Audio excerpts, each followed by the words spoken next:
നാഗാരാധന എന്ന് പറയുന്നത് സഹസ്രാബ്ദങ്ങളുടെ പഴക്കമുണ്ട് ഇന്ത്യയിലെ നാഗാരാധന. പിന്നെ ലോക സംസ്കാരങ്ങളിൽ തന്നെ പല ഈജിപ്ഷ്യൻ സംസ്കാരമാണെങ്കിലും അതുപോലെ തന്നെ യഹൂദ മതത്തിൻ്റെ അല്ലെങ്കിൽ ക്രിസ്തു മതത്തിൻ്റെയൊക്കെ അവരുടെ ബൈബിളിലൊക്കെ പരാമർശമുണ്ടല്ലോ രക്ഷയുടെ വെങ്കല സർപ്പത്തെ പറ്റി. അപ്പോൾ അങ്ങനെ നിരവധി കാര്യങ്ങൾ ലോക സംസ്കാരങ്ങളിൽ നിന്ന് തന്നെ നമുക്ക് സർപ്പാരാധനയുടെ ചരിത്രപരമായിട്ടുള്ള കാര്യങ്ങൾ നമുക്ക് കണ്ടെടുക്കാനായിട്ട് സാധിക്കും.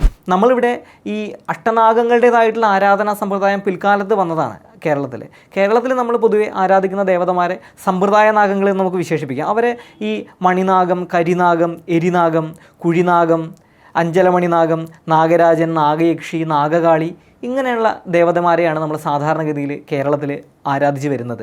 ഹൈന്ദവ പുരാണങ്ങളിൽ മാത്രമല്ല, ഇപ്പോൾ ചില ബൗദ്ധ ഗ്രന്ഥങ്ങളിൽ പോലും ഈ ബോധിസത്വനെ കാണാൻ വേണ്ടിയിട്ട് സർപ്പങ്ങളും നാഗങ്ങളും ഒന്നെന്ന് പറയുന്നുണ്ട്. പൊതുവെ അടുത്ത കാലത്തായിട്ടാണ് സർപ്പദേവതയാണോ എന്നാൽ എല്ലാവർക്കും പാൽപ്പായസ നിവേദ്യം, എല്ലാവർക്കും നൂറുംപാൽ എന്ന് പറയുന്ന തരത്തിലേക്ക് പരിഷ്കരിക്കപ്പെട്ടിട്ടുള്ളത് അടുത്ത കാലത്താണ്. മുൻകാലത്ത് അങ്ങനെയായിരുന്നില്ല. നാഗം എന്നതിനപ്പുറത്തേക്ക് അത് ഏത് നാഗദേവതയാണ് എന്ന് അറിഞ്ഞ് ആചരിക്കുന്ന ഒരു സമ്പ്രദായമാണ് മുൻകാലത്തുണ്ടായിരുന്നത്. ധർമ്മദൈവം എന്ന് പറഞ്ഞാലേ നാഗമാണ്. ഇല്ലെങ്കിൽ ഇപ്പം എൻ്റെ വീട്ടിലേക്കൊക്കെ എൻ്റെ അപ്പൂപ്പൻ്റെ അടുത്തും അമ്മൂമ്മയുടെ അടുത്തൊക്കെ ചോദിച്ചാൽ ഈശ്വരൻ ആരാണെന്ന് ചോദിച്ചാൽ അവർക്കൊരു രണ്ടാമത് ചിന്തിക്കേണ്ടി വരില്ല. ഈശ്വരൻ എന്ന് പറഞ്ഞാൽ സർപ്പങ്ങളാണ്, നാഗരാജാവാണ്, അല്ലെങ്കിൽ ഭൂതകാല നാഗക്ഷേമയാണ് ഈശ്വരൻ എന്ന് പറയും.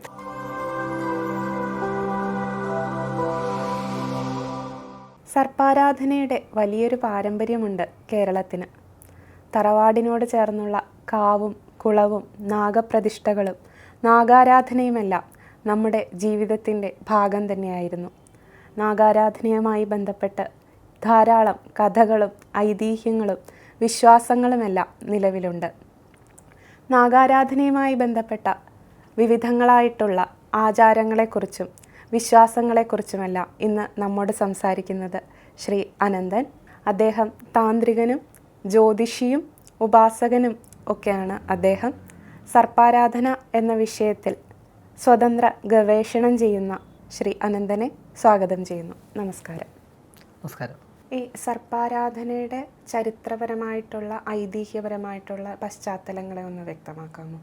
ഈ സർപ്പാരാധന എന്ന് പറയുന്ന വിഷയം പ്രധാനമായിട്ടും ആന്ത്രോപോളജിയുടെ ഭാഗമായിട്ടാണ് വരുന്നത്. അപ്പം കാര്യമായിട്ടുള്ളൊരു പഠനങ്ങൾ സർപ്പാരാധനയെ പറ്റിയിട്ട് ഉണ്ടായിട്ടില്ല എന്ന് വേണം പറയാൻ. എന്നാലും നമ്മൾ സംഘം കൃതികളൊക്കെ നോക്കുന്ന സമയത്ത് അതിനകത്ത് സർപ്പാരാധനയെ പറ്റിയൊന്നും പറയുന്നില്ല. പലപ്പോഴും ചരിത്രകാരന്മാർ പറയാറുള്ളൊരു കാര്യമാണ്, സംഘകാലത്ത് ഇന്ന് ആരാധിക്കുന്ന മിക്കവാറും ദേവതമാരെ പറ്റിയിട്ട് അവരുടെ മൂലരൂപത്തെയൊക്കെ പറ്റിയിട്ട് സംഘകൃതികൾ പരാമർശമുണ്ട്. ഇപ്പോൾ മുരുകൻ ചേവനാണെന്നും ഭഗവതി കൊറ്റവയാണെന്നും ഒക്കെയുള്ള സങ്കല്പങ്ങൾ നമുക്ക് കാണാൻ സാധിക്കും. പക്ഷേ സർപ്പദേവതമാരെ ആരാധിച്ചു എന്നൊരു സൂചന നമുക്കിവിടെ കാണാൻ സാധിക്കുന്നില്ല. പക്ഷെ അതുകൊണ്ട് ആ കാലഘട്ടത്തിൽ സർപ്പാരാധന ഇല്ല എന്ന് നമുക്ക് പറയാൻ സാധിക്കില്ല. ഏതെങ്കിലും മുഖ്യധാരയിലേക്ക് വരാത്ത ഏതെങ്കിലും ജനവിഭാഗത്തിൻ്റെ ധർമ്മദൈവത്തിലും ആരാധന പദ്ധതിയിലൊക്കെ അവരുണ്ടാവാം. അതുപോലെ ചരിത്രം പറയുമ്പോൾ മറ്റൊരു കാര്യം, പൊതുവേ നമ്മുടെ തെക്കേ ഇന്ത്യയുടെ ഭാഷയും സംസ്കാരമൊക്കെ ചരിത്രകാരന്മാർ സൈന്ധവ നാഗരികതയുമായിട്ട് ബന്ധപ്പെടുത്തി പറയാറുണ്ട്. അപ്പോൾ ഈ സൈന്ധവ നാഗരികതയിൽ ഈ സർപ്പാരാധന ചെയ്തിരുന്നു എന്ന് മനസ്സിലാക്കത്തക്ക വിധത്തിലുള്ള ചില സീലുകളൊക്കെ നമ്മൾ കണ്ടെടുത്തിട്ടുണ്ട്.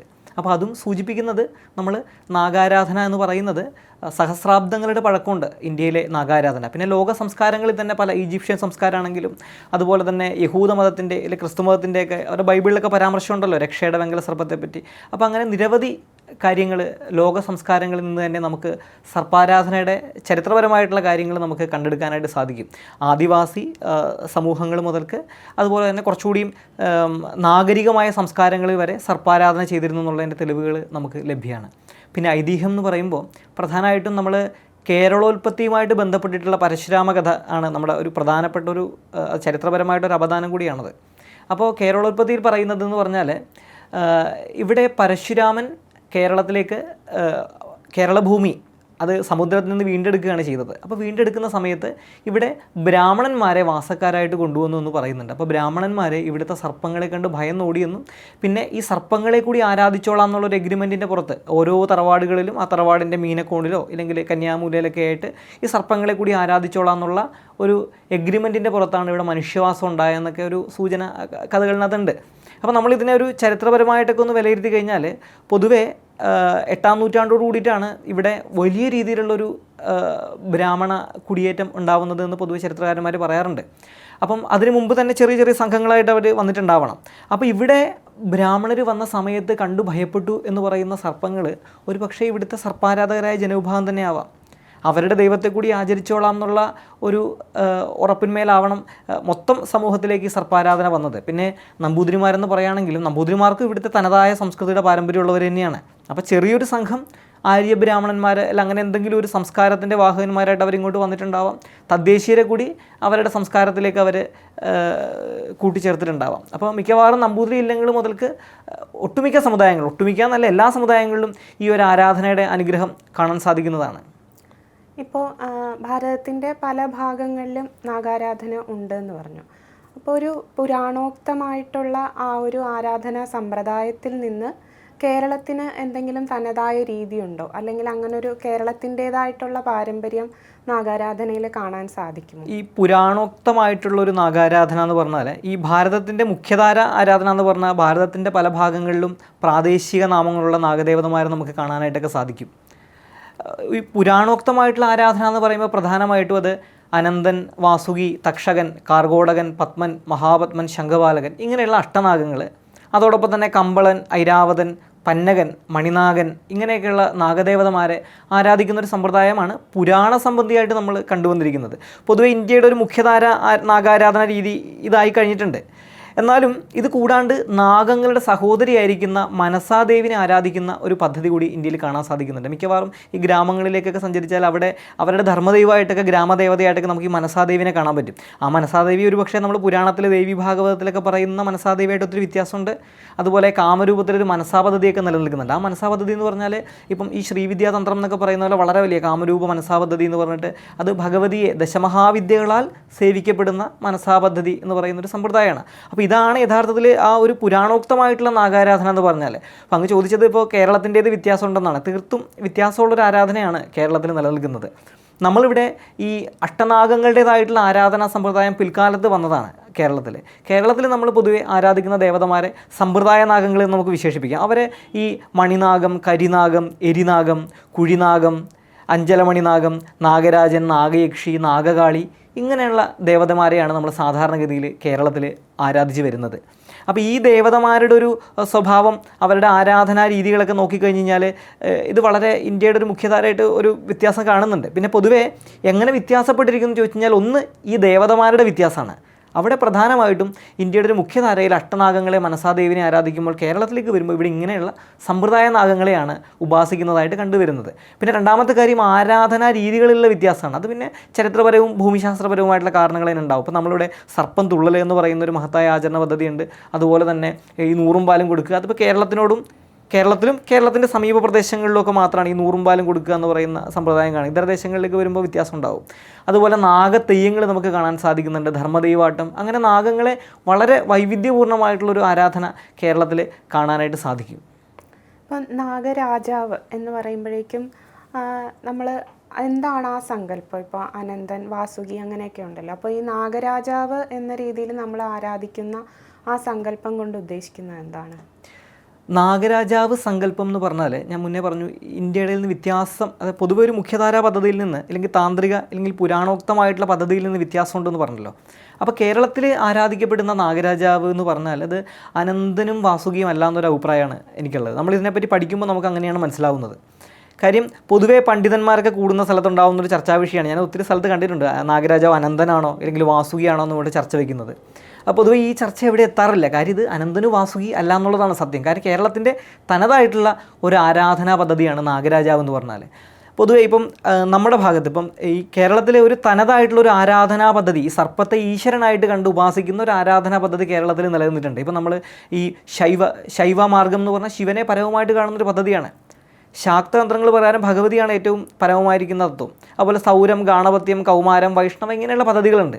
എന്ന് പറയുന്നത് പോലെ ഒരുപക്ഷെ അത്രത്തോളം സംസ്കരിക്കപ്പെട്ടിട്ടില്ലാത്ത ഒരു നാഗാരാധന പദ്ധതി തദ്ദേശീയമായിട്ട് കേരളത്തിൽ നിലനിൽക്കുന്നുണ്ട്. അതിൻ്റെ ഒരു പ്രധാന ദേവതയാണ് നാഗരാജാവ് എന്ന് പറഞ്ഞാൽ. ഇപ്പോൾ ഈ നാഗരാജാവിനെയൊക്കെ പറ്റിയിട്ട് കേരളത്തിൽ നിലനിൽക്കുന്ന ഐതിഹ്യങ്ങളൊക്കെ എടുത്ത് നോക്കുന്ന സമയത്ത് പുരാണവുമായിട്ടൊരു ബന്ധം ഇതിന് കാണുന്നില്ല. ഇപ്പോൾ നമ്മുടെ നാട്ടിൽ പൊതുവെ ഈ നാഗാരാധനയൊക്കെ ചെയ്യുന്ന സമൂഹങ്ങളിൽ കേട്ടിരിക്കുന്നൊരു ഐതിഹ്യം എന്ന് പറഞ്ഞാൽ നാഗരാജാവ് നാഗേശ്വരി ഇണചേരുന്ന് അവർക്കുണ്ടായിരുന്ന ആ മുട്ട പൊട്ടിയിട്ടാണ് മേലുലോകവും കീഴുലോകവും ഉണ്ടായത്. അവിടെ നിന്നിട്ടാണ് ഈ പ്രപഞ്ചത്തിലുള്ള സമസ്ത കാര്യങ്ങളും ഉത്ഭവിച്ചിരിക്കുന്നത്. അപ്പോൾ പ്രപഞ്ചത്തിലുള്ള സമസ്ത കാര്യങ്ങളും ഉത്ഭവിച്ചു എന്ന് പറഞ്ഞാൽ ഈ ദേവതമാരടക്കം നാഗയക്ഷിയിൽ നിന്ന് ഉത്ഭവിച്ചു എന്നുള്ളൊരു സങ്കല്പമാണ് ആ പരമ്പരാഗതമായിട്ടുള്ള ഒരു വിശ്വാസം. ഇത് നമുക്ക് പുരാണത്തിലൊന്നും കാണാൻ പറ്റുന്നതല്ല, പക്ഷേ വളരെ നമുക്ക് നമ്മുടെ കാരണവന്മാരായിട്ടുമൊക്കെ നമുക്ക് പറഞ്ഞു തന്നിട്ടുള്ള ഒരു കാര്യം തന്നെയാണത്. അപ്പോൾ ഇതിനകത്തൊരു പ്രത്യേകത എന്ന് പറഞ്ഞാൽ ഇപ്പം നമ്മുടെ ഭാഗത്തൊക്കെ ഈ സർപ്പം തുള്ളൽ കാര്യങ്ങളൊക്കെ നടക്കുന്ന സമയത്ത് മുൻകാലത്തൊക്കെ കണ്ടിട്ടുണ്ട്, ഈ ഭഗവതിമാർ അതുപോലെ ഗുരു കാരണവന്മാരൊക്കെ തുള്ളി വന്നു കഴിഞ്ഞ് കഴിഞ്ഞാൽ ആദ്യം പോയിട്ട് നാഗരാജാവ് നാഗയക്ഷിരിക്കുന്ന സർപ്പക്കാവിൽ പോയി നമസ്കരിക്കുക. അപ്പോൾ ഇത് പുറത്തുനിന്ന് കാണുന്ന, ഇപ്പോൾ എൻ്റെ ഒരു സുഹൃത്ത് ഒരു തവണ ഈ തുള്ളൽ കാണാൻ വന്നപ്പോൾ ചോദിച്ചു, ഇത് ഭഗവതി ഭദ്രകാളി ഭുവനേശ്വരിയൊക്കെ തുള്ളിയിട്ട് എന്താണ് സർപ്പക്കാവിൽ പോയി നമസ്കരിക്കുന്നത്? അതുപോലെ ഭഗവതിമാർ ഈ നാഗരാജാവിനെ നല്ലച്ഛൻ എന്ന് വിളിക്കുന്ന ഒരു സമ്പ്രദായമുണ്ട്. നല്ലച്ഛ, ഈ നല്ലച്ഛൻ എന്ന് പറഞ്ഞാൽ ആ കാരണമായിരിക്കുന്ന പിതാവാണ്, ആദി പിതൃ, ഇല്ലെങ്കിൽ എൻ്റെ അച്ഛനാണ് ഏറ്റവും ശ്രേഷ്ഠനായ പിതാവ് എന്നുള്ള അർത്ഥത്തിലൊക്കെ വിളിക്കുന്നതാണ്.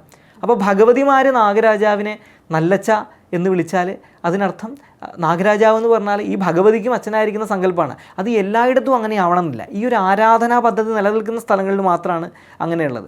അപ്പം അത്തരത്തിൽ ഇപ്പോൾ വൈക്കത്തിനടുത്തൊരു നല്ലച്ഛൻ കാവുണ്ട്. ഈ നല്ലച്ഛൻ അവിടുത്തെ പ്രധാന പ്രതിഷ്ഠ എന്ന് പറഞ്ഞാൽ നാഗരാജാവാണ്, പക്ഷേ നല്ലച്ഛൻ എന്നാണ് അവർ വിളിക്കുന്നത്. അപ്പോൾ നമുക്ക് നോക്കുമ്പോൾ മനസ്സിലാവും, ഭൂതത്തിൻ്റെ പുറത്ത് സർപ്പഭൂഷിതനായിട്ടിരിക്കുന്ന നാഗരാജാവാണ് അവിടുത്തെ പ്രതിഷ്ഠ. അവിടുത്തെ ആരാധനാ രീതികളും സർപ്പസമ്പ്രദായത്തിലുള്ളതാണ്. പക്ഷേ ആ ദേവതയെ അവർ വിളിക്കുന്നത് നല്ലച്ഛൻ എന്നാണ്.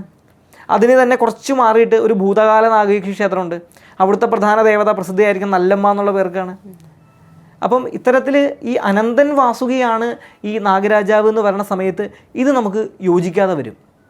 കാര്യം പൊതുവെ അഷ്ടനാഗങ്ങളെ ദേവതമാരുമായിട്ട് നമ്മൾ ബന്ധപ്പെടുത്തി പറയാറുണ്ട്. ഇപ്പോൾ ഭഗവതിയുടെ ആഭരണമായിട്ടും ഒക്കെ അഷ്ടനാഗങ്ങൾ പറയുമ്പോൾ ആഭരണമായിരിക്കുന്ന ഒരാളെ ഭഗവതി വന്നിട്ട് നല്ലച്ചാന്ന് വിളിക്കുന്നൊരു സമ്പ്രദായം ഇല്ല. നാഗരാജാവിൻ്റെ പരിവാരങ്ങളായിട്ട് ഈ ഭദ്രകാളി, ഖണ്ഡാകർണം മുതലായിട്ടുള്ള ദേവതമാരെ ആരാധിക്കുന്ന സമ്പ്രദായം എന്ന് പറയുമ്പോൾ അത് വളരെ വൈരുദ്ധ്യാത്മകമെന്ന് നമുക്ക് തോന്നാവുന്ന ഒരു സമ്പ്രദായമാണ്. അപ്പോൾ യഥാർത്ഥത്തിൽ ഇത് രണ്ടും രണ്ട് സ്ഥലത്ത് ഇല്ലെങ്കിൽ രണ്ട് കാലഘട്ടത്തിൽ രണ്ട് ഉദ്ദേശത്തിന് വേണ്ടിയിട്ട് വളർന്നു വന്നിട്ടുള്ള പദ്ധതികളാണ്. പിന്നെ ഇത് കൂട്ടിച്ചേർത്തപ്പോൾ ഉണ്ടായ ചില കാര്യങ്ങളാണ്. ഇപ്പോൾ നമുക്കറിയാം പല സർപ്പക്കാവുകളിലും ഇപ്പോൾ പ്രധാന പ്രതിഷ്ഠയൊക്കെ മുൻകാലത്ത് അവിടെ സർപ്പമായിരിക്കും, നാഗരാജാവോ നാഗയക്ഷിയോ അല്ലെങ്കിൽ ഒരു പ്രത്യേക നാഗദേവതയായിരിക്കും അവിടുത്തെ പ്രധാന പ്രതിഷ്ഠ. അത് പിൽക്കാലത്ത് ഏതെങ്കിലും ഒരു ഭഗവതി ക്ഷേത്രമാക്കി, ശിവക്ഷേത്രമാക്കിയിട്ട് ഇല്ലെങ്കിൽ ഒരു ഭദ്രകാളി ക്ഷേത്രമാക്കിയിട്ടൊക്കെ ഇപ്പോൾ മാറ്റപ്പെടുന്നുണ്ട്. അപ്പോൾ പറഞ്ഞു വരുന്നത് നാഗരാജാവ് അനന്തനാണോ വാസുകിയാണോ എന്നുള്ളൊരു ചർച്ച അത് എവിടെയും പോയി നിൽക്കുന്നതല്ല. പിന്നെ ഇത് ഈ ചർച്ചയ്ക്ക് പ്രധാനമായിട്ടും അനന്തനാണ് വാസുകിയാണെന്ന് പ്രധാനമായിട്ടും പറയാനുള്ളൊരു കാര്യം എന്ന് പറഞ്ഞാൽ ഇപ്പോൾ മണ്ണാർശാല, വെട്ടിക്കോട് മുതലായ കാര്യങ്ങൾ, ഇപ്പോൾ വെട്ടിക്കോടുകാർ പൊതുവെ അവർ പറയുന്നത് അവിടുത്തെ പ്രധാന പ്രതിഷ്ഠ എന്ന് പറയുന്നത് അനന്തനാണെന്നുള്ളതാണ്. പക്ഷേ അവിടുത്തെ ആരാധന വൈഷ്ണവമല്ല, ശൈവമായിട്ടുള്ളൊരു ആരാധനയാണ് അവിടെ നടക്കുന്നത്. മണ്ണാർശാലയിലേക്ക് വരുമ്പോൾ അവിടെ വാസുകിയാണ് പ്രധാന പ്രതിഷ്ഠ. അവിടെ ശ്രീലകത്ത് വാസുകിയും അവരുടെ അറയ്ക്കകത്ത് അനന്തനുമാണെന്നുള്ളൊരു സങ്കല്പം അവർക്കുണ്ട്. പക്ഷേ എന്നാൽ പോലും അവിടെയും പ്രതിഷ്ഠിച്ചിരിക്കുന്നത്, ഇപ്പോൾ അവിടുത്തെ ആരാധനയെ പറ്റി പറയാനുള്ള ആധികാരികത അവർക്കാണ്. അവരവിടെ ഏത് ദേവതയാണ്, ഏത് വിധാനത്തിലാണ് ആരാധിക്കുന്നതെന്ന് അവർക്കാണ് അതിൻ്റെ ആധികാരികത പറയാൻ. പക്ഷേ നമ്മൾ എടുത്ത് പറയേണ്ട ഒരു കാര്യം, ഈ രണ്ടിടത്തും ആരാധിക്കുന്ന നാഗരാജാവിൻ്റെ രൂപം സമ്പ്രദായ നാഗരാജാവിൻ്റെയാണ്. അതായത് ഭൂതത്തിൻ്റെ പുറത്ത് അഭയവരതം പിടിച്ച് നാഗഭൂഷിതനായിട്ട് പഞ്ചഭണനാഗത്തിൻ്റെ കീഴിൽ ഇരിക്കുന്ന, ഭൂതത്തിൻ്റെ മുകളിലിരിക്കുന്ന നാഗരാജാവാണ്. ഇത് സമ്പ്രദായത്തിലെ നാഗരാജാവാണ്. നമുക്ക് പുരാണങ്ങളിൽ എവിടെയും അനന്തനിരിക്കുന്നത് ഭൂതത്തിൻ്റെ പുറത്താണ്, ഇല്ലെങ്കിൽ കാലൻ്റെ പുറത്താണ്, ഭൂതരാജാവിൻ്റെ പുറത്താണെന്നുള്ളൊരു സൂചനയില്ല. വാസുകി ഇരിക്കുന്നത് ഭൂതങ്ങളുടെ മുകളിലാണെന്നൊരു സൂചനയില്ല. പക്ഷേ സമ്പ്രദായത്തിലെ നാഗരാജാവ് ഇരിക്കുന്നത്, നാഗരാജാവ്, നാഗേക്ഷി അവരൊക്കെ ഇരിക്കുന്നത് ഭൂതത്തിൻ്റെ പുറത്താണ്. അപ്പം അവിടെ ഇത് അനന്തനാണ് വാസുകിയാണെന്ന് പറയുമെങ്കിലും ആ രൂപം എന്ന് പറയുന്നത് സമ്പ്രദായ നാഗരാജാവിൻ്റെയാണ്. അപ്പോൾ സമ്പ്രദായത്തിലെ ഈ നാഗരാജാവ് എന്ന് പറഞ്ഞാൽ അത് അനന്തൻ വാസുകി എന്നുള്ള സങ്കല്പമല്ല. പിന്നെ നമുക്ക് വേണമെങ്കിൽ ഇത് അനന്തനാണ്, ആദിശേഷനാണെന്ന് പറയാം. എങ്ങനെയാണെന്ന് ചോദിച്ചു കഴിഞ്ഞാൽ ഇതിപ്പം പുരാണത്തിൽ ഒരു സൂചന എന്ന് പറഞ്ഞാൽ പൊതുവേ നമ്മൾ കദ്രുവിൻ്റെയും കശ്യപൻ്റെയും മക്കളാണ് സർപ്പങ്ങൾ എന്നുള്ളൊരു ഒരു സന്ദേശമാണ് പുരാണം കൊടുക്കുന്നത്. അത് കൂടാതെ നാഗമാതാക്കളെ പുരാണത്തിൽ പറയുന്നുണ്ട്. അപ്പം അങ്ങനെ കൊടുക്കുന്ന സമയത്ത് ഈ ആദിശേഷനാണ് ഈ നാഗരാജാവ് എന്ന് പറയുന്നുണ്ട്. അപ്പോൾ ആദിയിൽ ശേഷിച്ചിരുന്നവനാണ്, അനന്തനാണെന്നും പറയുന്നുണ്ട്. അപ്പോൾ അവസാനം അവനുണ്ടാവും. അപ്പോൾ അത്തരത്തിൽ ചിന്തിക്കുന്ന സമയത്ത് ശരിയാണ്. പക്ഷേ ആ കശ്യപൻ്റെ മക്കളാണ് ഇല്ലെങ്കിൽ ആ തരത്തിലുള്ള കഥയുമായിട്ട് നമ്മുടെ നാഗരാജ സങ്കല്പങ്ങളൊന്നും ചേർന്ന് പോകുന്നില്ല. ഇപ്പോൾ അങ്ങ് പറഞ്ഞതനുസരിച്ച് നമ്മുടെ പാരമ്പര്യം, കേരളത്തിൻ്റെ നാഗാരാധനാ പാരമ്പര്യത്തിന് ഈ അഷ്ടനാഗങ്ങളും അനന്തൻ, വാസുകി സങ്കല്പങ്ങളും ഒക്കെ ആയിട്ട് വ്യത്യാസങ്ങളുണ്ടെന്ന് പറഞ്ഞു. എങ്കിലും നമ്മൾ പുള്ളുവൻ പാട്ടൊക്കെ കേൾക്കുമ്പോഴേക്കും ഈ ഒരു നാഗരാജ അല്ലെങ്കിൽ ഈ അഷ്ടനാഗങ്ങളുടെ സ്തുതി, സർപ്പങ്ങൾ ഉണ്ടായത് എങ്ങനെയാണ്, അങ്ങനെയുള്ള കഥകളൊക്കെ ഈ പുള്ളുവൻപാട്ടിൽ ഉൾക്കൊള്ളിച്ചിട്ടുണ്ടല്ലോ. എന്തുകൊണ്ടാണ് അതും കൂടെ ഇതിലേക്ക് വരാനുള്ളൊരു കാരണം? അത് പൊതുവെ നല്ലൊരു ചോദ്യമാണ്. കാര്യം മിക്കവാറും പുള്ളുവൻപാട്ടുകളിനകത്തൊക്കെ അഷ്ടനാഗസ്തുതിയും അതുപോലെ സർപ്പോൽപ്പത്തിയൊക്കെ പാടി കേൾക്കുന്നുണ്ട്. അപ്പോൾ ഇത് മിക്കവാറും ഞാനിത് പറയുന്ന സമയത്ത് പലരും എന്നോട് ചോദിച്ചിട്ടുള്ളൊരു ചോദ്യം തന്നെയാണത്. അപ്പം അത് പ്രധാനമായിട്ടും ഈ പാടുന്ന പാട്ടുകളുടെ പഴക്കം, ഇപ്പോൾ ഈ സർപ്പം പാട്ട് എന്ന് പറയുന്നത് സർപ്പാരാധനയ്ക്ക് വളരെ സഹായകരമായ അതിൻ്റെ പ്രമാണങ്ങൾ എന്ന് പറയാൻ പറ്റുന്ന തരത്തിലുള്ള സർപ്പത്തിൻ്റെ തോറ്റാണ് ഈ സർപ്പം പാട്ട് എന്ന് പറയുന്നത്. അപ്പോൾ അതിനകത്ത് എന്തുകൊണ്ട് അഷ്ടനാഗസ്തുതികൾ, ഈ നാഗരാജാവ് എന്ന് പറഞ്ഞാൽ അനന്തനും വാസുകി അല്ലെങ്കിൽ എന്തുകൊണ്ട് ഈ അഷ്ടനാഗസ്തുതിയും അതുപോലെ തന്നെ ഈ സർപ്പാരാധന, പുള്ളുവന്മാരുടെ സർപ്പാരാധനയിൽ ഈ അഷ്ടനാഗങ്ങളുടെ സങ്കല്പം എങ്ങനെ വരുന്നു എന്ന് ചോദിച്ചു കഴിഞ്ഞാൽ ഇത് പിൽക്കാലത്ത് വന്നതാണ് തീർച്ചയായിട്ടും. കാര്യം ഈ പാട്ടുകൾ ശ്രദ്ധിച്ചാൽ നമുക്ക് മനസ്സിലാകും, പൊതുവെ അത് താരതമ്യേന നവീനമായിട്ടുള്ള മലയാളത്തിലുള്ള പാട്ടുകളാണ്. എന്നാൽ പൊതുവെ ഇവരുടെ ആട്ടപ്പാട്ടുകൾ, അതുപോലെ തന്നെ ഇവർ തുള്ളാൻ വേണ്ടി പാടുന്ന പാട്ടുകൾ, അതുപോലെ ഈ മണിനാഗത്തെ അങ്ങനെയൊക്കെയുള്ള പാട്ടുകൾ, അതുപോലെ പൊങ്ങുന്നൂറ് കുടിക്കുമ്പോഴുള്ള പാട്ടുകൾ, നൂറും പാല് പാട്ടുകൾ, ഇതൊക്കെ കേൾക്കുമ്പോൾ അതൊക്കെ കുറച്ചുകൂടി ഒരു പ്രാചീനതയുള്ള പാട്ടുകളാണ്. പക്ഷേ ഈ അഷ്ടനാഗങ്ങളെ പറ്റി പാടുന്ന പാട്ടുകൾ, അതുപോലെ നാഗോൽപ്പത്തി, സർപ്പങ്ങളുടെയും ഗരുഡൻ്റെയും ജനനം, ഇതൊക്കെ പൊതുവെ നവീനമായിട്ടുള്ള മലയാളത്തിലുള്ള പാട്ട്. അതിൽ തന്നെ കുറേ പാട്ടുകൾ ഈ എഴുത്തച്ഛൻ്റെ കിളിപ്പാട്ട് പ്രസ്ഥാനത്തിന് ശേഷം രൂപം കൊണ്ടിട്ടുള്ള പാട്ടുകളാണ് ഇവയെ ഭൂരിഭാഗവും. കാര്യം എഴുത്തച്ഛൻ അതിനകത്ത് പറഞ്ഞിരിക്കുന്ന പല കാര്യങ്ങളും പുള്ളുവൻ പാട്ടിനകത്ത് പറയുന്നതായിട്ട് കാണുന്നുണ്ട്. അപ്പോൾ അതിനകത്ത് പറഞ്ഞിരിക്കുന്ന നാഗങ്ങൾ, അഷ്ടനാഗങ്ങൾ, അതോടൊപ്പം തന്നെ അഷ്ടനാഗങ്ങളല്ലാത്ത പ്രധാന സർപ്പപ്രവരന്മാരുടെ പേരുകൾ, അതൊക്കെ തന്നെ ഈ പുള്ളുവൻ പാട്ടിനകത്ത് കാണുന്നത്. മിക്കവാറും പാട്ടുകളും ശ്രദ്ധിച്ചാൽ എഴുത്തച്ഛൻ പറഞ്ഞിരിക്കുന്നത് പോലെ കാണാൻ പറ്റും. ചില ആളുകൾ ആ കിളിപ്പാട്ട് തന്നെ ആ പുള്ളുവൻ പാട്ടിൻ്റെ അനുസാരമായിട്ട് പാടുന്നുണ്ട്. പിന്നെ പലപ്പോഴും നമ്മുടെ ഈ പാലക്കാട് ഭാഗത്തേക്കൊക്കെ, മലപ്പുറം പാലക്കാട് ഭാഗത്തേക്ക് ചെല്ലുന്ന സമയത്ത് അവർ ഇടുന്ന കളത്തിന് തന്നെ അഷ്ടനാഗക്കളം എന്ന് പറഞ്ഞിട്ട് അനന്തൻ, വാസുകി, തക്ഷൻ ഇങ്ങനെയുള്ളൊരു കർമ്മം അവിടെ കാണുന്നുണ്ട്. അപ്പോൾ പൊതുവേ ഈ അഷ്ടനാഗസ്തുതികൾ എന്ന് പറയുന്ന സമയത്ത് അതിനകത്ത് കദ്രുവിൻ്റെയും കശ്യപൻ്റെയും മക്കളായിരിക്കുന്ന നാഗങ്ങളെ പറ്റിയിട്ടാണ് പറയുന്നത്. അവരുടെ നാഗങ്ങളുടെ ഉൽപ്പത്തി പറയുമ്പോൾ കദ്രുവിനും കശ്യപനും ഉണ്ടായി എന്നാണ് അവരോട് പറയുന്നത്. പക്ഷേ യഥാർത്ഥത്തിൽ പുരാണ സംബന്ധിയായിട്ട് നോക്കുന്ന സമയത്ത് സർപ്പങ്ങൾക്ക് 3 അമ്മമാരെ പറയുന്നുണ്ട്. പക്ഷേ നമുക്കിവിടെ കദ്രുവിൻ്റെ കശ്യപൻ്റെ കഥ മാത്രമേ കിട്ടിയിട്ടുള്ളൂ. കാര്യം അതാണ് എഴുത്തച്ഛൻ എഴുതി വച്ചിരിക്കുന്നത്. ഇതിനകത്ത് സുരസ, അതുപോലെ തന്നെ ക്രോധവംശ, ഇങ്ങനെയുള്ള 2 അമ്മമാരെ കൂടി പറയുന്നുണ്ട്. ഇവരും കശ്യപൻ്റെ ഭാര്യമാരാണ്. അതിൽ കദ്രുവിനുണ്ടാകുന്നത് പന്നകന്മാർ എന്ന് പറയുന്ന ഒരു നാഗകുലമാണ് എന്ന് പറയുന്നുണ്ട്. അതുപോലെ സുരസയ്ക്ക് ആണ് നാഗങ്ങളുണ്ടായത്, അവരെ സമുദ്രനാഗങ്ങളെന്ന് കൂടി വിശേഷിപ്പിക്കുന്നതായിട്ട് പറയുന്നുണ്ട്. അതുപോലെ തന്നെ ക്രോധവംശ എന്ന് പറയുന്ന ആ ഒരമ്മയ്ക്ക് ക്രോധവംശ നാഗങ്ങളുണ്ടായി എന്ന് പറയുന്നുണ്ട്. പക്ഷേ ഇതൊന്നും നമ്മുടെ ഈ പുള്ളുവൻ പാട്ടിനകത്തോ ഇല്ലെങ്കിൽ ഈ ആരാധനയിലോ അവരെ പറ്റിയിട്ടൊന്നും കാണുന്നില്ല. മറിച്ച് എഴുത്തച്ഛൻ പറഞ്ഞിരിക്കുന്ന പല കാര്യങ്ങളും നമ്മളിവിടെ ഉൾക്കൊള്ളിച്ചിട്ടുണ്ട്. അപ്പോൾ ഇത് ഞാൻ പറയുന്നത് പിൽക്കാലത്ത് ഈ കിളിപ്പാട്ട് പ്രസ്ഥാനത്തിനൊക്കെ ശേഷം ഇങ്ങനെയുള്ള അഷ്ടനാഗങ്ങളെ പറ്റിയിട്ടുള്ള കാര്യങ്ങളൊക്കെ നമുക്ക് ലഭ്യമായപ്പോൾ അവർ ഇതിനകത്തേക്ക് ഉൾക്കൊള്ളിച്ചിട്ടുള്ളതാണ്. ഇനിയിപ്പം അഷ്ടനാഗങ്ങൾക്ക് കർമ്മം കൊടുക്കുന്നൊരു വിധാനം പുള്ളുവന്മാരുടെ ഈ വടക്കോട്ടുള്ള സമ്പ്രദായത്തിൽ വളരെ കാണുന്നുണ്ട്. അപ്പോൾ അതെന്താണെന്ന് വെച്ച് കഴിഞ്ഞാൽ പ്രധാനമായിട്ട് ആ കളം നോക്കുന്ന സമയത്ത് മിക്കവാറും കെട്ടുകളങ്ങളാണ്. ഇപ്പോൾ തെക്കോട്ടേക്ക് ഓരോരോ നാഗദേവതമാർക്ക് വേണ്ടിയിട്ടാണ് അവർ കളം വരയ്ക്കുന്നത്. ഇപ്പോൾ ഓരോ കളം മണിനാഗം, കരിനാഗം അങ്ങനെയാണെന്നുണ്ടെങ്കിൽ വടക്കോട്ട് ഇന്ന നാഗദേവതയ്ക്ക് എന്നുള്ളതിനേക്കാൾ ഉപരി എണനാഗങ്ങളുടെ കളമാണ് അവർ വരയ്ക്കാറ്. 2 നാഗങ്ങൾ കൂടിപ്പിണഞ്ഞ് കെട്ടുകളായിട്ട് കിടക്കുന്ന രീതിയിൽ. അപ്പോൾ ഈ എണനാഗത്തിൻ്റെ കളം തന്നെ 4 വശത്തേക്ക് വരുമ്പോൾ അത് അഷ്ടനാഗത്തിൻ്റെ കളായി എന്നുള്ള സങ്കല്പമാണ്. യഥാർത്ഥത്തിൽ നോക്കുമ്പോൾ അഷ്ടനാഗങ്ങൾ എണകളെ പോലെ ചുറ്റിപ്പിണഞ്ഞ് കിടക്കുകയാണ്. യഥാർത്ഥത്തിൽ അവർ സഹോദരന്മാരാണ്. അപ്പോൾ ഇത്തരത്തിലുള്ളൊരു വ്യത്യാസം കൂടി അവിടെ കാണുന്നുണ്ട്. അപ്പം അഷ്ടനാഗങ്ങളെ പറ്റിയിട്ടുള്ള സ്തുതികൾ, അതുപോലെ തന്നെ നാഗോൽപ്പത്തി, അതുപോലെ പുരാണ കഥകൾ, പാലാഴിമഥനം കഥ ഒക്കെ അവർ പാടുന്നുണ്ട്. ഇതൊക്കെ പിൽക്കാലത്ത് വന്നിട്ടുള്ള പാട്ടുകൾ തന്നെയാണ്. പക്ഷെ അവർ പാടുന്നുണ്ട്, അവർ സമ്പ്രദായ നാഗങ്ങളെ പറ്റി വളരെ നല്ല നല്ല പാട്ടുകൾ അവരെടുത്തുണ്ട്. പിന്നെ ഈ സർപ്പം തുള്ളലുമായിട്ടൊക്കെ ബന്ധപ്പെട്ടിട്ടുള്ള ചില ആചരണങ്ങൾ നടത്തുന്ന സമയത്ത് അവരെ കൃത്യമായിട്ട് ആ പാട്ട് പാടാറുണ്ട്. ഇപ്പോൾ പന്നകങ്ങൾ, നാഗങ്ങൾ എന്നൊക്കെ എടുത്തെടുത്ത് പറഞ്ഞല്ലോ. അപ്പോൾ നമ്മുടെ സങ്കല്പത്തിലെ ഈ സർപ്പങ്ങൾ, നാഗങ്ങൾ ഇതൊക്കെ നമ്മൾ മാറി മാറി ഉപയോഗിക്കുന്ന പദങ്ങളാണല്ലോ. അപ്പോൾ ഇതൊക്കെ വ്യത്യസ്തമാണ് എന്നാണോ? അതെ, തീർച്ചയായിട്ടും. ഇത് പുരാണ സംബന്ധമായിട്ട് നോക്കുമ്പോൾ ഇപ്പം നമ്മുടെ ഹൈന്ദവ പുരാണങ്ങളിൽ മാത്രമല്ല, ഇപ്പോൾ ചില ബൗദ്ധ ഗ്രന്ഥങ്ങളിൽ പോലും ഈ ബോധിസത്വനെ കാണാൻ വേണ്ടിയിട്ട് സർപ്പങ്ങളും നാഗങ്ങളും ഒന്നെന്ന് പറയുന്നുണ്ട്. അപ്പോൾ ഇത് അത്രയും പഴക്കമുള്ള കാര്യം. അവർ കൂടിയും ഈ സർപ്പനാഗ വ്യത്യാസത്തെ അംഗീകരിച്ചിട്ടുണ്ട്. കാര്യം അവരും നാഗാരാധന ചെയ്യുന്നവരാണ്. ജൈനമതക്കാരും ബുദ്ധമതക്കാരും ഇന്ത്യയിലുള്ള സനാതനമായ എല്ലാ മതങ്ങളും തന്നെ നാഗാരാധന ചെയ്യുന്നവരാണ്. അപ്പം അവർ കൂടി ഈ നാഗസർപ്പ വ്യത്യാസങ്ങളെ അവരും അംഗീകരിച്ചിട്ടുണ്ട്. അപ്പോൾ പുരാണത്തിൽ ഇങ്ങനെ 3 തരത്തിലുള്ള നാഗങ്ങളെപ്പറ്റി പ്രധാനമായിട്ടും പറയുന്നു. പിന്നെ ഈ ആദിശേഷൻ എന്നൊക്കെ പറയുന്നതിലൂടെ അതല്ലാതെ ചില നമുക്ക് അറിയാൻ സാധ്യതയില്ലാത്ത തരം ചില നാഗങ്ങളെപ്പറ്റിയുള്ള സൂചനകളും ഒക്കെ കൊടുക്കുന്നുണ്ട്. അപ്പോൾ ഇങ്ങനെ 3 തരത്തിലുള്ള നാഗങ്ങളെപ്പറ്റി പറയുന്നുണ്ട്. പക്ഷെ എന്നാൽ പോലും നമ്മൾ ഈ ആരാധനയിലേക്ക് വരുന്ന സമയത്ത് നാഗങ്ങൾ, സർപ്പങ്ങൾ എന്ന 2 തരത്തിലാണ് പ്രധാനമായിട്ടും എൻ്റെ ആരാധന വരുന്നത്. ഇപ്പോൾ കേരളത്തിൽ നോക്കിക്കഴിഞ്ഞാൽ കൂടുതലും കാവുകളിൽ ബ്രാഹ്മണരാണ് പൂജ ചെയ്യുന്നത്.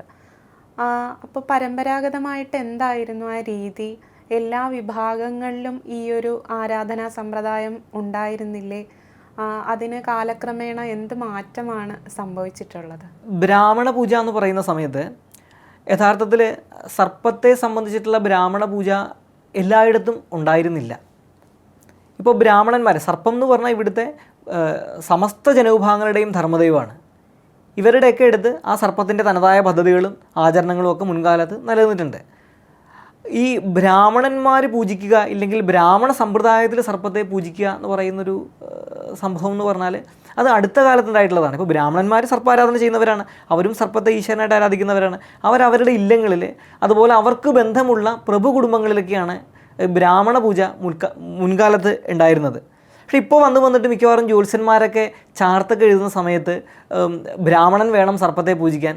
അതായത് ഒരു കഴിഞ്ഞ വർഷം വരെ കന്യകമാർ തളിച്ചു കൊടുത്ത ഒരു സ്ഥലമായിരിക്കും, കന്യകമാർ നൂറുമ്പാലും കൊടുത്ത ഒരു സർപ്പസന്നിധിയിൽ പിറ്റേ വർഷം ഒരു പ്രശ്നം വെച്ചിട്ട് ജ്യോത്സ്യൻ ചാർത്തെഴുതുകയാണ് ഇവിടെ ബ്രാഹ്മണ പൂജ വേണമെന്ന്.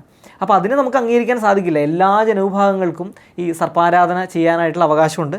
പിന്നെ തറവാടുകളെ പറ്റി ചിന്തിച്ചു കഴിഞ്ഞ് കഴിഞ്ഞാൽ തറവാടുകളിൽ നിലനിൽക്കുന്ന ആചാരം എന്ന് പറഞ്ഞാൽ മിക്കവാറും അവിടുത്തെ കുടുംബ കാരണവർ ചെയ്യുന്ന ആചാരമാണ് ഭൂരിഭാഗവും. ഈ സർപ്പാരാധനയ്ക്ക് പ്രധാനമായിട്ട് 2 വശമുണ്ട്. നമ്മൾ ഈ പാരമ്പര്യ സമ്പ്രദായത്തിലുള്ള സർപ്പാരാധനയ്ക്ക് ഒന്ന്, നമ്മൾ ഒരു ഉപാസകൻ ചെയ്യേണ്ടുന്നതായിരിക്കുന്ന സമ്പ്രദായമാണ്. അത് മിക്കവാറും അറയൊക്കെയുള്ള കുടുംബങ്ങളിൽ, ഭൂരിഭാഗം കുടുംബങ്ങളിലും അറയുള്ള കുടുംബങ്ങളിലൊക്കെ അങ്ങനെ അറയ്ക്കാത്ത സർപ്പത്തെ ആരാധിക്കുന്ന ഒരു രീതിയുണ്ട്. അത് വളരെ പ്രാചീനമാണ്. പൊതുവെ സർപ്പം കാവിൽ മാത്രമാണെന്നൊരു ധാരണ ആളുകൾക്കുണ്ട്. അങ്ങനെയല്ല, അറയ്ക്കാത്ത ആരാധിക്കുന്ന ഒരു സമ്പ്രദായം വളരെ വ്യാപകമായിട്ടുണ്ടായിരുന്നു. അത് കഴിഞ്ഞിട്ട് പിന്നെ പുറത്ത് കാവിൽ സമൂഹമായിട്ട്, അപ്പോൾ ഉപാസകൻ അവൻ്റെ ഉപാസനാ പദ്ധതിയുടെ ഭാഗമായിട്ട് പാരമ്പര്യ ഉപദേശപ്രകാരം അവൻ ആചരിക്കുന്ന ഒരു രീതിയും, അതുകൂടാതെ കുടുംബക്കാരെല്ലാവരും ചേർന്ന് സമൂഹമായിട്ട് കാവിൽ ആരാധിക്കുന്ന ഒരു രീതിയും. അപ്പം അകത്തെ ആരാധന പരിപൂർണമായിട്ടും ആ വ്യക്തിനിഷ്ഠമാണ്. ആ വ്യക്തി നാഗത്തെ ഉപാസിക്കുന്ന വ്യക്തി ചെയ്യേണ്ടുന്ന കാര്യമാണ്. പുറത്തേക്ക് വരുന്ന സമയത്ത് പ്രധാനമായിട്ടും, അതിന് പല സമ്പ്രദായങ്ങളുണ്ട്, പ്രധാനമായിട്ട് കണ്ടുവരുന്ന ഒരു സമ്പ്രദായം എന്ന് പറഞ്ഞാൽ അത് ആ കുടുംബത്തിലെ കാരണവരും അവിടുത്തെ കന്യകമാരും ഈ 10 വയസ്സിൽ താഴെയുള്ള ആൺകുട്ടികളൊക്കെ ചേർന്നിട്ട്, ഇല്ലെങ്കിൽ സർപ്പത്തിൻ്റെ പിണിയാളന്മാർ, കോമരങ്ങളായിട്ടുള്ള ആളുകളും ചേർന്ന് ചെയ്യുന്ന കർമ്മമാണ്. അത് സർപ്പത്തെങ്കിലും വളരെ പ്രീതികരമായിട്ടുള്ളൊരു കർമ്മമാണ്. അപ്പോൾ അതിന് പകരം ഒരിക്കലും ബ്രാഹ്മണ പൂജയോ ഇല്ലെങ്കിൽ മറ്റൊരാൾ പഠിച്ചിട്ട് വന്ന് ചെയ്യുന്ന പൂജ ഒരിക്കലും ആവില്ല. ഇനിയിപ്പം അങ്ങനെ ഒരു പൂജ എവിടെയെങ്കിലും നടക്കുന്നുണ്ട്, നമുക്കത് അറിയാത്തത് കൊണ്ടാണ് നമ്മൾ മറ്റൊരാളെ വിളിച്ച് പൂജിക്കേണ്ട ഒരു അവസ്ഥ ഉണ്ടാവുന്നതെങ്കിൽ നമ്മളത് പഠിച്ച് ചെയ്യുക. ആ സമ്പ്രദായമൊക്കെ പഠിച്ചിട്ടുള്ള ആളുകളെ കൊണ്ട് നമ്മൾ അവരുടെ ഉപദേശം വാങ്ങിച്ച് ചെയ്യുക എന്നുള്ളതിന് നമുക്കിവിടെ ചെയ്യാനുള്ളൂ. അപ്പം ഇത് ബ്രാഹ്മണ പൂജ എന്ന് പറയുന്നൊരു കാര്യം നിർബന്ധമുള്ള കാര്യമല്ല. അത് ഈ ഇടക്കാലത്ത് ജ്യോത്സ്യന്മാരാക്കിയിട്ടുള്ളൊരു കാര്യമാണ്. ഈ ധർമ്മദൈവത്തെ പറ്റി പറയുന്ന കാര്യം തന്നെയാണ് സർപ്പത്തിനും ബാധകമായിട്ടുള്ളത്. എന്ത് ചെയ്തെന്ന് പണ്ടുള്ളവർ കണ്ടറിഞ്ഞ് ചെയ്താൽ മതി. പണ്ടുള്ളവരെന്താണ് ആ സർപ്പക്കാവിൽ ചെയ്തത്? അത് കാരണവരാണോ അവിടെ നൂറുമ്പാലം കൊടുക്കുന്നത്, പൂജ കഴിക്കുന്നത്? ഇല്ലേ കന്യകമാരെ കൊണ്ടാണോ? ഇല്ലേ ബാലകന്മാരെ കൊണ്ടാണോ? ഇല്ലെങ്കിൽ സർപ്പത്തിന് തുള്ളുന്ന പിണിയാളുകളായിട്ടുള്ള ആളുകളെ കൊണ്ടാണോ? അത് ചെയ്താൽ മതിയാവും. അല്ലാതെ മറ്റൊരാളെ കൊണ്ട് പൂജ ചെയ്യേണ്ടുന്ന ആവശ്യകത ഇല്ല. ബ്രാഹ്മണ പൂജ എന്ന് പറയുന്നത് സർപ്പത്തെ സംബന്ധിച്ചിടത്തോളം അത്ര അത്യാവശ്യമായിട്ടുള്ള ഒരു കാര്യമല്ല. നമ്മൾ എന്ത് ചെയ്താൽ മതി. അപ്പോൾ ഈ പരമ്പരാഗതമായിട്ടുള്ള അറിവ് അടുത്ത തലമുറയിലേക്ക് കൈമാറണമല്ലോ. അപ്പോൾ അത് വാമൊഴിയായിട്ടാണോ വരുന്നത്, അതോ എന്തെങ്കിലും പ്രാചീന ഗ്രന്ഥങ്ങൾ ഇത് സംബന്ധിച്ച് ഓരോ വിഭാഗങ്ങൾക്കും ഉണ്ടോ? എങ്ങനെയാണ് ആ അറിവിൻ്റെ കൈമാറ്റം നടക്കുന്നത്? ഈ സർപ്പാരാധനയെ സംബന്ധിച്ചിട്ടുള്ള ഗ്രന്ഥങ്ങൾ എന്ന് പറഞ്ഞാൽ താന്ത്രികമായിട്ട് ഗ്രന്ഥങ്ങൾ കാണാനായിട്ട് സാധിക്കും. ഇപ്പം സർപ്പാരാധന ഈ താന്ത്രികമായിട്ട് പറയുന്ന സമയത്ത് മിക്കവാറും അത് ശൈവ വൈഷ്ണവ ശാക്തേയ ആരാധനകളുടെ ഭാഗമായിട്ട് സർപ്പാരാധന വരുന്നുണ്ട്. ഇപ്പം ഈ ശാക്തേയ തന്ത്രങ്ങൾ, പൊതുവേ ശക്തി ആരാധനയുടെ ഭാഗമായിട്ട് ആരാധിക്കപ്പെടുന്ന നാഗം അഷ്ടനാഗങ്ങളിൽ തക്ഷകനാണ്. അപ്പോൾ തക്ഷകനെ സംബന്ധിക്കുന്ന പല കാര്യങ്ങളും ശാക്തേയ തന്ത്രങ്ങളിൽ ലഭ്യമാണ്. തക്ഷകൽപ്പം മുതലായ ഗ്രന്ഥങ്ങളൊക്കെ ഉണ്ട്. അതുപോലെ ശൈവാരാധനയുടെ ഭാഗമായിട്ടും പ്രധാനമായിട്ട് ആരാധിക്കുന്നത് വാസുകിനെയാണ്. അപ്പോൾ വാസുകിയുടെ പല സമ്പ്രദായങ്ങളും അത് ശൈവ ആഗമങ്ങളുടെ ഭാഗമായിട്ട് നമുക്ക് ലഭ്യമാണ്. അതുപോലെ തന്നെ വൈഷ്ണവർക്ക് ഇത് അനന്തനായിട്ട് ആരാധിക്കുന്നുണ്ട്, സംഘർഷണമൂർത്തിയാണ്. അപ്പോൾ അത് ഈ വൈഷ്ണവ പഞ്ചരാത്രം ഇല്ലെങ്കിൽ ആ വൈഷ്ണവ താന്ത്രിക ഗ്രന്ഥങ്ങളുടെ ഭാഗമായിട്ട് ലഭ്യമാണ്. പക്ഷേ കേരളത്തിൻ്റെ തനത് സമ്പ്രദായം നോക്കുന്ന സമയത്ത് ഇവിടെ ഇങ്ങനെ ഒരു പ്രത്യേക ഒരു പ്രധാന പുസ്തകം എന്ന് പറയാൻ തക്ക കാര്യങ്ങളൊന്നും കാണുന്നില്ല. കൂടുതലായിട്ടും അങ്ങ് പറഞ്ഞതുപോലെ വാമൊഴിയായിട്ട് തന്നെയാണ് ഇത് പ്രചരിച്ച് വരുന്നത്.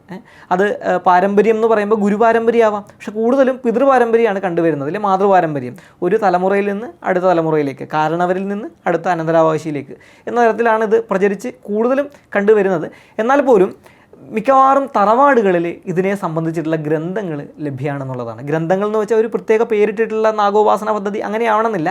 അവിടെ ചെയ്യേണ്ടുന്ന കർമ്മത്തെപ്പറ്റി, ആ ദേവതമാരുടെ മന്ത്രത്തെപ്പറ്റി, ഉപാസനാ വിധാനത്തെപ്പറ്റി, ദേവതമാരെ പറ്റി അറിവ് തരുന്ന ഗ്രന്ഥങ്ങൾ നമ്മൾക്ക് കണ്ടെടുക്കാനായിട്ട് സാധിച്ചിട്ടുണ്ട്. ഇപ്പോൾ നമ്മുടെ തച്ചിരയിടത്ത് ശ്രീ ഭഗവതി ഭവൻ ട്രസ്റ്റുമായിട്ട് നമ്മൾ ബന്ധപ്പെട്ടിട്ട് നിരവധി തറവാടുകളിൽ നിന്ന് അങ്ങനെയുള്ള ഗ്രന്ഥങ്ങൾ ശ്രീ അരുൺ ഗുരുക്കളും ഞാനും ചേർന്നിട്ട് നമ്മൾ കണ്ടെടുത്തിട്ടുണ്ട്. അപ്പോൾ അതിൻ്റെ ഒരു സാമാന്യ പദ്ധതി എല്ലാ ജനങ്ങളിലേക്കും, ഈ നാഗാരാധനയൊക്കെ ചെയ്തിരുന്ന പല കുടുംബങ്ങളിലും അതിപ്പോൾ നിലവിൽ അന്യം നിന്ന് പോയിട്ടുണ്ട്, ആ സമ്പ്രദായം ലഭ്യമാവാതെയൊക്കെ പോയിട്ടുണ്ട്. അപ്പോൾ അത്തരത്തിൽ കുറച്ചുകൂടി എല്ലാവർക്കും ഒരു മനസ്സിലാവുന്ന തരത്തിലൊരു സാമാന്യ പദ്ധതി, ഒരു സർവ്വസാധാരണ പദ്ധതി രൂപീകരിക്കുന്നതുമായിട്ട് ബന്ധപ്പെട്ടിട്ടുള്ള ശ്രമങ്ങൾ നടന്നു വരുന്നുണ്ട്. ഒരു പുസ്തകരചനയൊക്കെ അതിൻ്റെ ഭാഗമായിട്ട് വരുന്നുണ്ട്. പക്ഷേ ഈ ഗ്രന്ഥങ്ങളിലൊക്കെ തന്നെ നമുക്ക് കാണാൻ സാധിച്ച ഒരു വസ്തുത എന്ന് പറഞ്ഞാൽ ഒരു ഏകീകൃത സ്വഭാവം നമുക്ക് കാണാൻ സാധിക്കുന്നുണ്ട്. ഇതെല്ലാം തന്നെ ഒരു ഗ്രന്ഥത്തിൽ നിന്ന് പകർത്തി എഴുതുകയാണെന്നുള്ള അഭിപ്രായമല്ല, മറിച്ച് ഈ ഗ്രന്ഥങ്ങളിലൊക്കെ തന്നെ ആരാധിക്കുന്ന ദേവതമാർ, അവരുടെ കർമ്മങ്ങൾ, അതുപോലെ തന്നെ മന്ത്രങ്ങൾ, ഇവയിലൊക്കെ തന്നെ ഒരു ഏകീകൃത സ്വഭാവം നമുക്ക് കാണാനായിട്ട് സാധിച്ചിട്ടുണ്ട്. കേരളത്തിലെ സർപ്പാരാധനയിൽ ശുദ്ധാശുദ്ധങ്ങൾക്ക് വലിയ പ്രാധാന്യമുണ്ടല്ലോ. അപ്പോൾ എന്താണ് ഈ ശുദ്ധാശുദ്ധം കൊണ്ട് ഉദ്ദേശിക്കുന്നത്? അതായത് ശുദ്ധാശുദ്ധം എന്ന് പറയുന്ന സമയത്ത് ഇപ്പം അങ്ങയുടെ ചോദ്യത്തിൽ എനിക്ക് മനസ്സിലായൊരു കാര്യം, ഇപ്പം സർപ്പാരാധന ചെയ്യുന്ന സമയത്ത് അവിടെ സർപ്പത്തിന് വളരെ ശുദ്ധമായിട്ടുള്ള പൂജയാണ് അല്ലേ, അങ്ങനെയുള്ളൊരു ക്വസ്റ്റ്യൻ അല്ലേ. അപ്പോൾ സർപ്പത്തിന് വളരെ ശുദ്ധമായിട്ടുള്ള പൂജകളാണ് ചെയ്യേണ്ടുന്നത്, പാൽപ്പായസമൊക്കെ വെച്ചിട്ടുള്ള പൂജയാണ്, നൂറും പാലാണ് നിവേദ്യം എന്നുള്ള തരത്തിലുള്ളൊരു ധാരണയാവാം. അപ്പം ഈ ശുദ്ധാശുദ്ധം എന്ന് പറയുന്ന സമയത്ത് ഏതൊരു സമ്പ്രദായത്തെ പോലെ ഈ ഒരു സമ്പ്രദായവും സാമാന്യമായിട്ടുള്ള ശുദ്ധവും വൃത്തിയും ശ്രദ്ധയും ഒക്കെ ആവശ്യപ്പെടുന്നുണ്ട്, ശരിയാണ്. അതുപോലെ സർപ്പസമ്പ്രദായം കുറേ കൂടി ജാഗ്രത വേണ്ടുന്ന ഒരു വിഷയമാണ് എന്നുകൂടി ആചാര്യന്മാർ പറയാറുണ്ട്. കാര്യം ഇത് പ്രത്യക്ഷ കുണ്ടലിനിയാണ്, കുണ്ടലിനി ശക്തിയായിട്ടാണല്ലോ ഇതിനെ ബന്ധിപ്പിച്ച് നമ്മൾ പറയുന്നത്. അപ്പോൾ അതുകൊണ്ട് തന്നെ ഇതിനെ നമ്മൾ കുറച്ചുകൂടിയും ജാഗ്രതയോടുകൂടി സമീപിക്കണം എന്ന് പറയാറുണ്ട്. അപ്പോൾ അത് സാമാന്യമായിട്ട് ശരിയാണ്. പക്ഷെ അവിടെയും നമ്മൾ മനസ്സിലാക്കേണ്ട ഒരു കാര്യം, ഈ സമ്പ്രദായം നിലനിന്നിരുന്നത് കൂടുതലും കുടുംബങ്ങളുമായിട്ട് ബന്ധപ്പെട്ടാണ്. കുടുംബത്തിലെ ഗൃഹസ്ഥന്മാർ അവരുടെ ആ ഒരു ഗാർഹിക ജീവനത്തോടൊപ്പം തന്നെ ആരാധിച്ചു പോന്നിരുന്ന ദേവതമാരാണ് ഇവർ. രണ്ടാമത്തെ കാര്യം, എനിക്ക് ആ ചോദ്യത്തിൽ നിന്ന് മനസ്സിലായത്, നമ്മളിപ്പോൾ പാൽപ്പായസം, നൂറുംപാൽ അത്തരത്തിലുള്ള പൂജകളാണ് സർപ്പത്തെങ്കിൽ പ്രീതികരമായിട്ടുള്ളതെന്ന് പല ആളുകളും പറഞ്ഞു കേട്ടിട്ടുണ്ട്. അതായത് ശുദ്ധ സമ്പ്രദായം ആണ് സർപ്പത്തിന് വേണ്ടുന്നതെന്നുള്ളത്. അപ്പോൾ അതൊരു തെറ്റായിട്ടുള്ള ഒരു ധാരണയാണ്. സർപ്പം എന്ന് പറഞ്ഞാൽ അതൊരു സമഗ്രമായിട്ടുള്ളൊരു പദ്ധതിയാണ് സർപ്പാരാധന എന്ന് പറഞ്ഞാൽ. അപ്പോൾ അതിനകത്ത് പല തരത്തിലുള്ള ദേവതമാരുണ്ട്, പല തരത്തിലുള്ള ആരാധനാ സമ്പ്രദായങ്ങൾ നമുക്ക് കാണാനായിട്ട് സാധിക്കും. പൊതുവെ അടുത്ത കാലത്തായിട്ടാണ് സർപ്പദേവതയാണോ എന്നാൽ എല്ലാവർക്കും പാൽപ്പായസ നിവേദ്യം, എല്ലാവർക്കും നൂറുംപാൽ എന്ന് പറയുന്ന തരത്തിലേക്ക് പരിഷ്കരിക്കപ്പെട്ടിട്ടുള്ളത് അടുത്ത കാലത്താണ്. മുൻകാലത്ത് അങ്ങനെയായിരുന്നില്ല. നാഗം എന്നതിനപ്പുറത്തേക്ക് അത് ഏത് നാഗദേവതയാണ് എന്ന് അറിഞ്ഞ് ആചരിക്കുന്ന ഒരു സമ്പ്രദായമാണ് മുൻകാലത്തുണ്ടായിരുന്നത്. ഇപ്പോൾ അത് നാഗരാജാവാണെന്നുണ്ടെങ്കിൽ ഇപ്പോൾ നൂറുംപാലും കൊടുക്കുന്നതിന് വ്യത്യാസമുണ്ട്. അപ്പോൾ മഞ്ഞപ്പൊടി കൂട്ടാണ്ട് വെള്ള നൂറുംപാലാവാം നാഗരാജാവിന്. അതുപോലെ തന്നെ ഇതര സർപ്പങ്ങൾക്ക് മഞ്ഞപ്പൊടി കൂട്ടിയിട്ട് മഞ്ഞ നൂറുംപാലാവാം. അതുപോലെ തന്നെ ഇതിനകത്തൊക്കെ ചുണ്ണാമ്പ് ചേർത്ത് തർപ്പിക്കുന്ന വിധാനങ്ങളുണ്ട്. അതുകൂടാതെ ബലി അടക്കമുള്ള മദ്യവും മാംസവും വെച്ചിട്ടുള്ള സമ്പ്രദായങ്ങൾ സർപ്പാരാധനയിൽ നമുക്ക് കാണാൻ സാധിച്ചിട്ടുണ്ട്.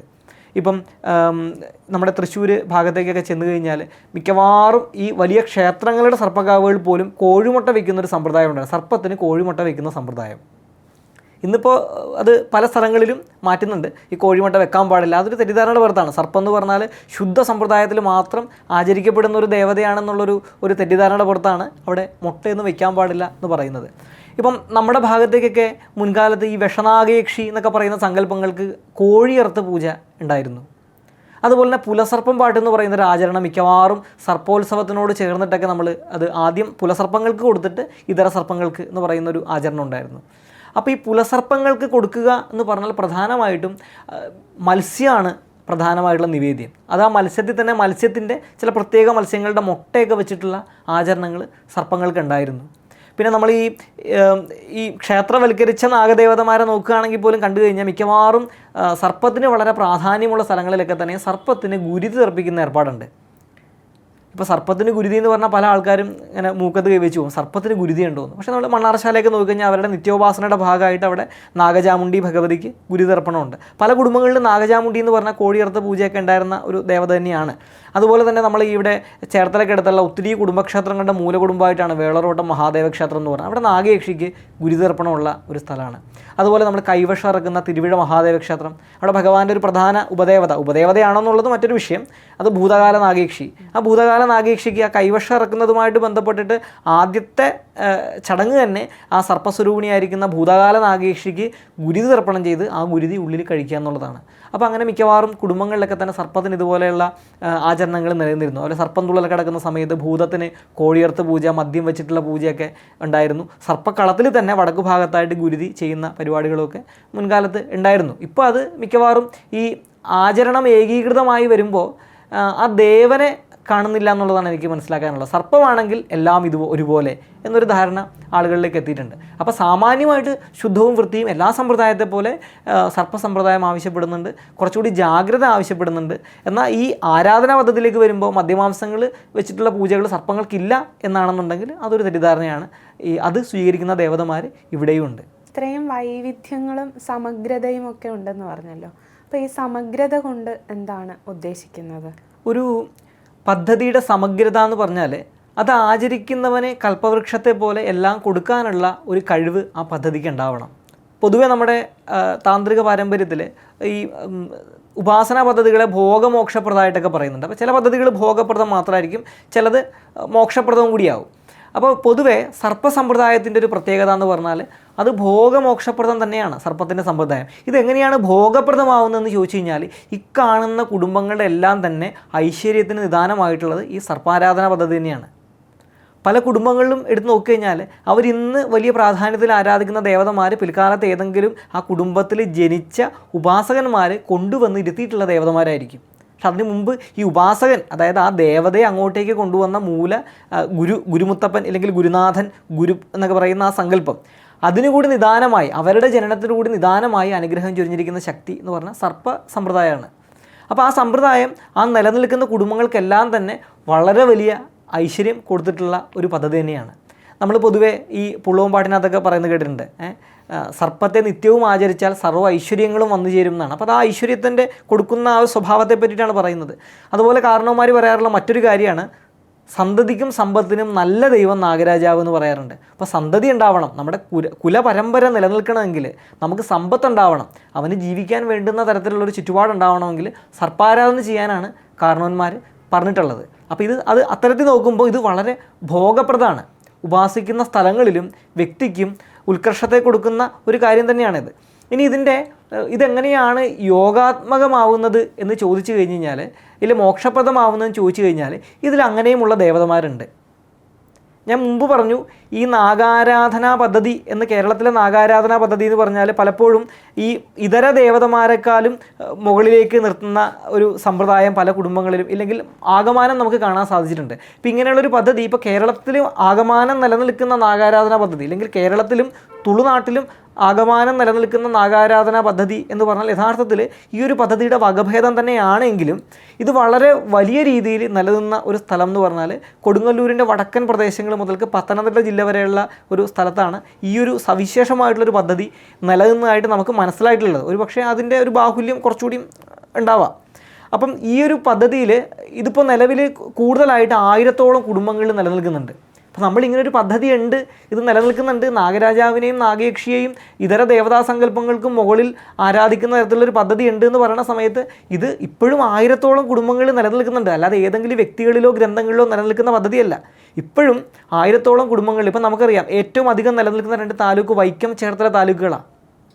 ഈ വൈക്കം ചേർത്തല താലൂക്കുകളിലെ ധർമ്മദൈവ ആരാധനയുമായിട്ട് ബന്ധപ്പെട്ട് നമ്മൾ നോക്കുന്ന സമയത്ത് നമ്മൾ ഈ കുടുംബക്ഷേത്രത്തിൽ പോവുക എന്നുള്ളതിന് പൊതുവേ നമ്മുടെ നാട്ടിൽ പറഞ്ഞു വരുന്ന സർപ്പത്തിങ്കൽ പോവുക എന്ന് നമ്മൾ പറയാറ് അല്ലേ. അല്ലാതെ ദേവീക്ഷേത്രത്തിൽ പോവുക, ദേവിയുടെ അടുത്ത് പോവുക, അല്ലെങ്കിൽ ഭഗവാന്റെ അടുത്ത് പോവുക എന്ന് പറയുന്ന ഒരു സമ്പ്രദായമല്ല, മറിച്ച് സർപ്പത്തിങ്കൽ പോവുക എന്നാണ് നമ്മൾ പറയുന്നത്. ഇനി അവിടുത്തെ ദേവത ഏതൊരു ശക്തിയാണെങ്കിലും ശരി, അവിടെ ഇപ്പോൾ മിക്കവാറും പരിവർത്തനത്തിൻ്റെ ഭാഗമായിട്ട് ഭദ്രകാളിയോ അല്ലെങ്കിൽ ഭുവനേശ്വരിയോ ശാസ്താവോ ഒക്കെ പ്രധാന ദേവതയായിട്ടുണ്ടാവാം. പക്ഷേ ആ ദേവൻ്റെ മുന്നിൽ ചെന്നും ആദ്യം എൻ്റെ സർപ്പത്താമാരെ എന്ന് വിളിക്കുന്ന ഒരു സമ്പ്രദായം നമ്മുടെ നാട്ടിൽ ഇപ്പോഴും നിലനിൽക്കുന്നുണ്ട്. അതുപോലെ തന്നെ ഈ ഭഗവതിമാരുടെ കോമരങ്ങൾ വെളിച്ചപ്പെട്ട് വന്നാൽ സർപ്പക്കാവിൽ പോയി ആദ്യം നമസ്കരിക്കുന്ന നാഗരാജാവിനെ നാഗയക്ഷി, നല്ലച്ച, നല്ലമ്മ എന്ന് വിളിക്കുന്ന ഒരു സമ്പ്രദായം ഇപ്പോഴും നിലവിലുണ്ട്. ധർമ്മദൈവം എന്ന് പറഞ്ഞാലേ നാഗമാണ്. ഇല്ലെങ്കിൽ ഇപ്പം എൻ്റെ വീട്ടിലേക്കൊക്കെ എൻ്റെ അപ്പൂപ്പൻ്റെ അടുത്തും അമ്മൂമ്മയുടെ അടുത്തൊക്കെ ചോദിച്ചാൽ ഈശ്വരൻ ആരാണെന്ന് ചോദിച്ചാൽ അവർക്കൊരു രണ്ടാമത് ചിന്തിക്കേണ്ടി വരില്ല.